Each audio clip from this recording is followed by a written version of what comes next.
How do you connect with him racing cars or speeding cars? We'd ride around on motorcycles. We'd probably run around 150 the whole way. Shut the hell up, because I see him like I keep seeing zooming past me. He even shows me in cars and doing donuts and doing all of these crazy things.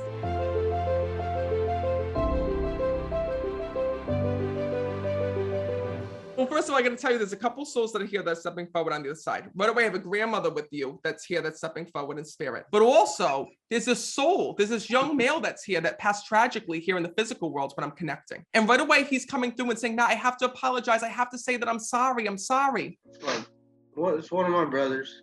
He's here.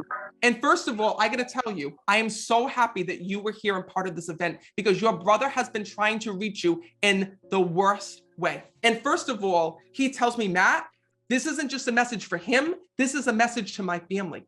He says, "I want to apologize for not speaking to them before my passing." He tells me there was some disagreements that had happened between him and his family. Yep.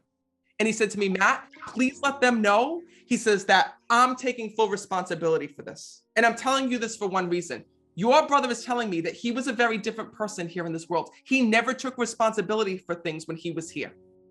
He says, "Matt," he says, "I drank, I smoked." He says, "I tried everything that I possibly could," he tells me. "And the one thing that's so tough is that your family tried and tried and tried to get him back on the right path." Is that true? Yeah. Do you know that your brother is here and watching over you every single day? And your brother also wants to apologize, not just for the way that he left this world, but also for the major divide that he caused within the family. Because he tells me that still to this day, you have a hard time speaking to your other family members or other brothers and sisters because there's just so much pain that was there from your brother's passing. Yeah. He says, "Matt, I'm coming through for one reason." He says, "I need to let my brother know there was no way that he could have saved me here in this world because I didn't listen to anybody." He says, "I lived my life here on the edge."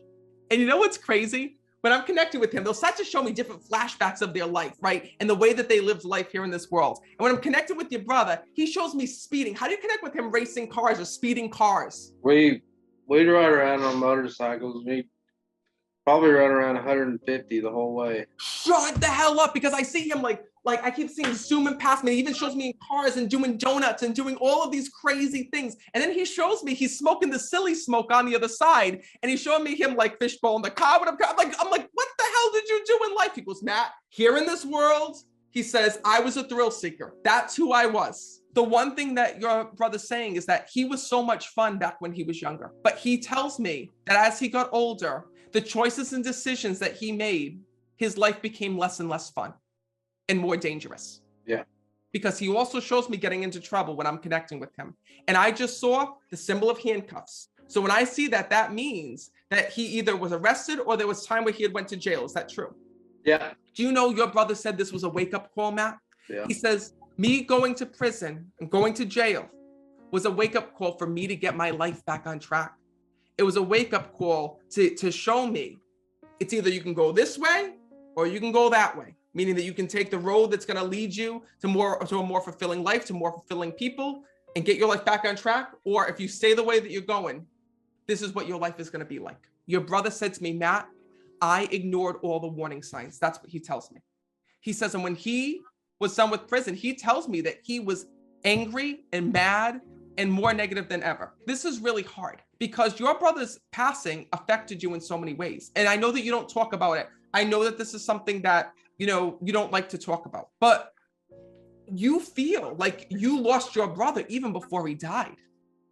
Because what was so tough is that his whole personality and who he was changed. The two of you weren't just brothers. The two of you were best friends, I keep seeing. And then all of a sudden, it's like your brother started pushing people out of his life. He started being angry and negative, and he started projecting that on other people. And it caused a major divide between you and between him. Yep.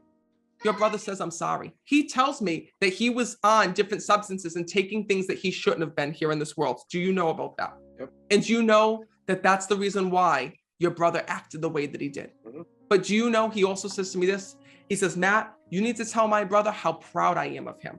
Because you said, I'm not going to do those same things. This killed my brother. This killed other family members. This killed other friends. I'm not going to go down that path. I will never do what my brother did." So no, it's his way of acknowledging from the other side that he wants to let you know how proud he is of you. He says, "And Matt, I wish that I followed the same path that he did, because I would still be alive. He also says to me, thank you for keeping his hat.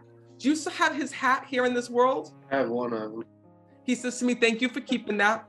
And also at the same time, your brother wants to let you know one thing. He says, Matt, I'm sorry for the way that he found out that I died. He knows that you're disappointed about what happened with your family. He knows you're disappointed about what happened with other people around you. But your brother said to me this. He says, Matt, please tell him he can't control other family members.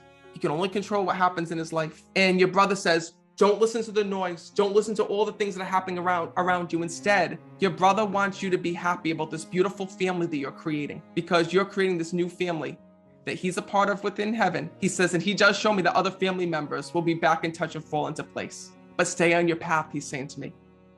He says to me, you have an amazing wife. You have an amazing family that's coming up. He says, don't think about my passing. Don't hold on to the past. He says, because your future is so much more beautiful. And he needs you to know that. And by the way, can I tell you one thing? Your brother also tells me that he hears you talking to him in the car when you're by yourself. So do you have little conversations to him when you're driving? Not really. Bullshit. Your brother tells me that you were in the car listening to music that reminds you of him, and you felt him, or you were talking to him. Sometimes.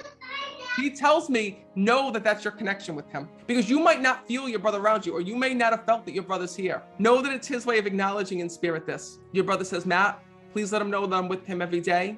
Let him know that I'm sorry, and let him know that one day we will see each other again. Thank you. Thank you so much. You're so welcome. Thank you guys for being here. All right, I'm going to leave you with that.